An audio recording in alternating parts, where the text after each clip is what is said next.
আসসালামু আলাইকুম। আজকে দুপুরে রান্না বান্নায় বেগুন দিয়ে চিংড়ি মাছ ভাজি আর ডাল বোনা।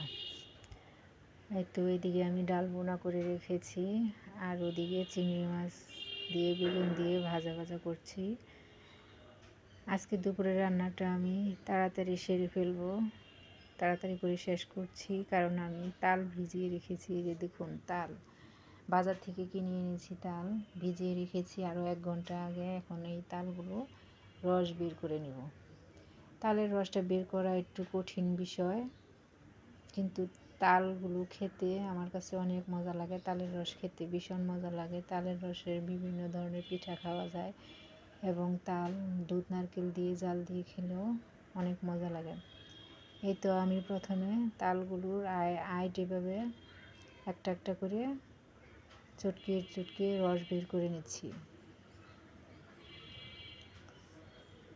এইভাবে প্রথমে রস বের করে নিচ্ছি কিছুটা, আর আইটগুলো নরম করে নিচ্ছি। এরপর আবার আরেকটা চালনের মাধ্যমে আমি এই রসগুলো ঘষে ঘষে বের করে নেব। বাকি রস, আইট থেকে বাকি রস আমি এইভাবে ঘষে ঘষে বের করে নেব।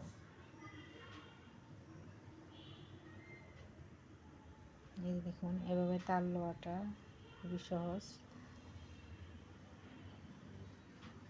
অনেকে তাল লওয়াটাকে ঝামেলা মনে করে, তাই তাল নিতে চায় না। আমার কাছে তো তাল ভীষণ পছন্দের একটা জিনিস, তাই আমার কাছে তেমন একটা কঠিন মনে হয় না তাল নেওয়াটা। আমি সবসময় এইভাবেই তালের রস বের করি। এই যে দেখুন, সবগুলো আইট ঘষে ঘষে আমি এইভাবে তালের রস বের করে ফেলেছি। 3টা তালে আমার অনেকখানি রস হয়ে গেল। এখন এই তালের মধ্যে অনেকগুলো আঁশ আছে, এই আঁশগুলো আমি একটা চালনের সাহায্যে ছেঁকে নেব।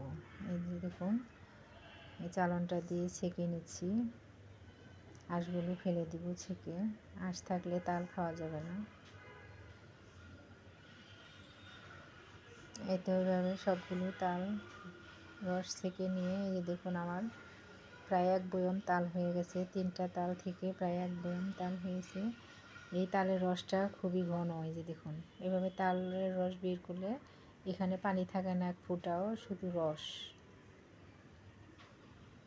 এই তো এই তালের রস দিয়ে বিভিন্ন ধরনের পিঠা বানিয়ে খাওয়া যায়, দুধ নারকেল দিয়ে জাল দিয়ে খাওয়া যায়। আমার তো তাল ভীষণ পছন্দ। আপনাদের কার কেমন লাগে জানি না, আমার কিন্তু ভীষণ পছন্দ।